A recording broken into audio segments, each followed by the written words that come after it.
So you did it. You worked hard, you saved up, and now you have $1,000 sitting there. And that feels awesome. But it also brings up one really big question, right? What do you actually do with it? Should you invest it? Should you just save it? What do you even buy? If you're feeling a little overwhelmed by that, you're definitely not alone. So many people get to this exact point and just kind of freeze up. But I'm telling you, getting this first step right is one of the most important things you'll ever do for your finances. And I promise it's so much simpler than you think. So let's just dive right in. There's this whole idea out there that investing is some super complicated game for Wall Street types in fancy suits. It's just not true. It's a tool that's made for everyone, and this is going to be your simple, jargon-free guide to using that tool starting right now. Okay, here's our game plan. We're going to walk through this step by step. First, we'll tackle the big question itself.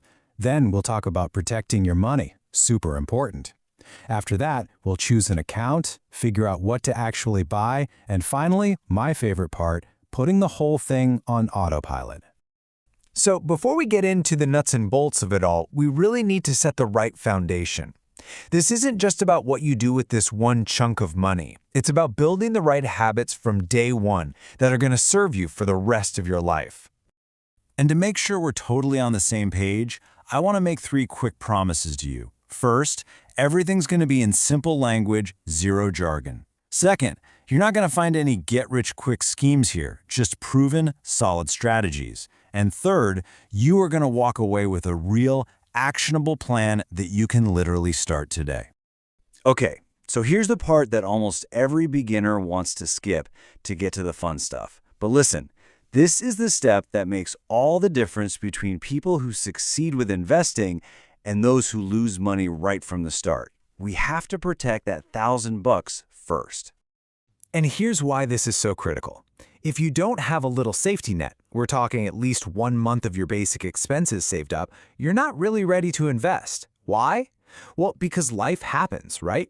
Your car breaks down, you have an unexpected bill, and if you don't have cash saved, you'll be forced to sell your investments to cover it, probably at the worst possible time. A small emergency fund is what protects your investments from your life. The other piece of this puzzle is high-interest debt. Just think about it this way. If you've got a credit card with, say, 20% interest, paying that off is like getting a guaranteed 20% return on your money.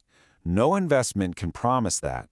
Trying to invest while carrying that kind of debt, well, it's like trying to fill a bucket that has a giant hole in the bottom. You're just guaranteed to be losing ground.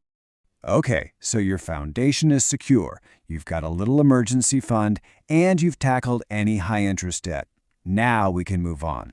And it turns out where you put your money is almost as important as what you invest in. The right account can literally save you thousands upon thousands of dollars in taxes. For most people who are just starting out, the best place to begin is with something called a Roth IRA. It is one of the most powerful wealth-building tools out there. Basically, you put money in that you've already paid taxes on, and in exchange for that, the government gives you this incredible gift on all your future earnings. Let that sink in for a second. 0 taxes on the growth. That means if your $1,000 grows into $50,000 over the years, you get to keep all of it, every single penny. That is a huge, huge advantage that can really compound into a fortune over time. So which one's right for you? Well, if you're saving for retirement, something way down the road, the Roth IRA is almost always the clear winner because of that amazing tax-free growth. But if you need a bit more flexibility and think you might need the money sooner, a standard taxable brokerage account is a great option too. You'll pay taxes on your gains, sure, but you can pull your money out whenever you want. See, there's no wrong answer here, just different tools for different goals. All right, you've got your foundation, you've picked your account. Now for the main event. What do you actually buy with your $1,000? And I promise you the answer is going to be way simpler and frankly a lot smarter than pretty much anything you've heard on social media. First, let's talk about what not to do.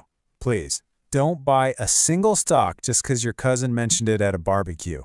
Don't chase after those meme stocks you see trending online. And for the love of all that is good, do not try to day trade. That's not investing. That's just gambling with extra steps. Real success comes from being consistent, not from trying to get lucky. So what's the simple winning strategy? It's something called the 3-fund portfolio.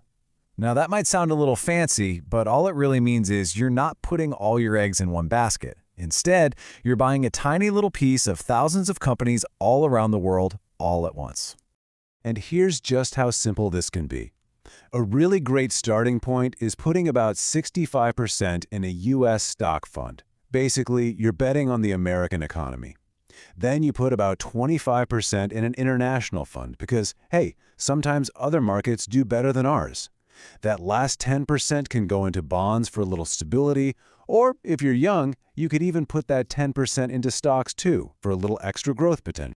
And to make this super actionable for you, here are the exact kind of low-cost index funds you can look for at the big brokerages like Vanguard, Fidelity, or Schwab. And honestly, the specific one you pick matters way less than just picking one and getting started. And now for our final and maybe the most important step of all, building your wealth machine. The real secret to all of this isn't just in your first $1,000. It's in turning this one-time action into a consistent automatic habit. The magic behind this whole thing is a concept called dollar cost averaging. It sounds complex, but it's not. You just set up an automatic transfer, maybe $100 a month, that invests for you no matter what the market is doing. So when the market is down, your money automatically buys more shares for you. When it's up, it buys fewer. This takes all the emotion and guesswork out of the process, and it guarantees you're always building. And that's really the secret, The habit is way more powerful than the amount. Building that system to automatically and consistently invest, that's what's truly going to build your wealth in the long run, not just the initial $1,000. Look, that first $1,000 isn't going to make you rich overnight. Of course not. But it's going to do something way more important. It's you proving to yourself that you can do this. It's the very first brick you're laying in the foundation of your entire financial future. So I'll just leave you with this question. 30 years from now, when this simple strategy has grown into something that can really change your life, you're going to look back on today. Today was the day it all started. The day you decided to start building the future that you want.